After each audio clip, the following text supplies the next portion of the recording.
70 লক্ষ বর্গ কিলোমিটার অববাহিকা পরিবেষ্টিত এই অরণ্যের প্রায় 55 লক্ষ বর্গ কিলোমিটার এলাকাটি মূলত আর্দ্র জলবায়ু দ্বারা প্রভাবিত।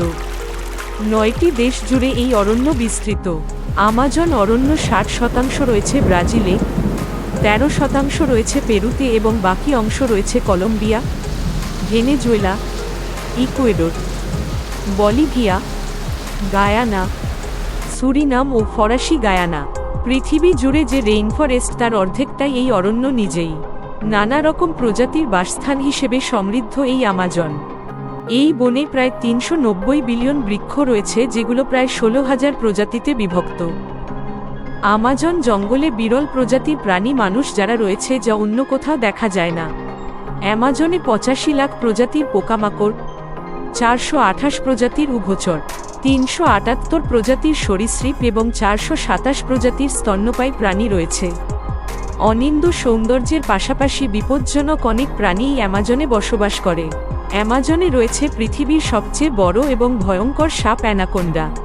এছাড়া রয়েছে লাল চোখা ব্যাঙ, বিভিন্ন প্রজাতির পোকামাকড়, জাগুয়ার, বানর, বৈদ্যুতিক ইল, পিরানহা, বিষাক্ত ডার্ট ফ্রগ সহ অসংখ্য বিষাক্ত জাতের সাপ ও বিভিন্ন ধরনের সরীসৃপ প্রাণী।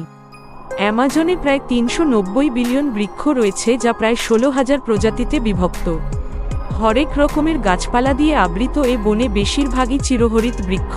আমাজনকে রেইনফরেস্ট বলা হলেও এর অর্থ কিন্তু এই নয় যে এখানে সারা বছর বৃষ্টিপাত হয়, বরং রেইনফরেস্ট বলা হয় এখানকার অত্যধিক আর্দ্রতা, বৃষ্টিপাত এবং গরম আবহাওয়ার কারণে।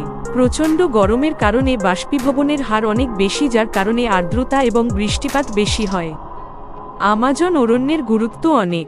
পৃথিবীর 20% অক্সিজেন আসে আমাজন থেকে।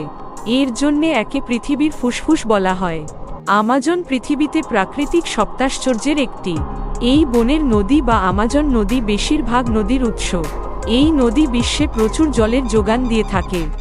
পাশাপাশি আমাজন নদীতে 3000 প্রজাতির মাছ ও জলজ প্রাণী আছে। এই বনে বড় 300-এর বেশি আদিবাসী বাস করে। মোট আদিবাসী নৃগোষ্ঠীর সংখ্যা 10 লাখেরও বেশি। তারা বেশিরভাগ ব্রাজিলীয়। এছাড়া তারা পর্তুগিজ, স্প্যানিশ ইত্যাদি ভাষায় কথা বলে। এছাড়াও এদের নিজস্ব ভাষা রয়েছে। এদের মধ্যে কিছু যাযাবর। এদের বহির্বিশ্বের সাথে তেমন যোগাযোগ নেই। আমাজন নামটি ফ্রান্সিসকো ডি ওরেলানা তাপুয়া এবং অন্যান্য উপজাতিদের সাথে লড়াই করা একদল যোদ্ধা নারী আমাজনের নাম থেকে উদ্ভূত বলে বলা হয়। গ্রিক পুরাণ অনুসারে সেই সব নারী যোদ্ধারা ছিল পুরুষদের চাইতেও অত্যধিক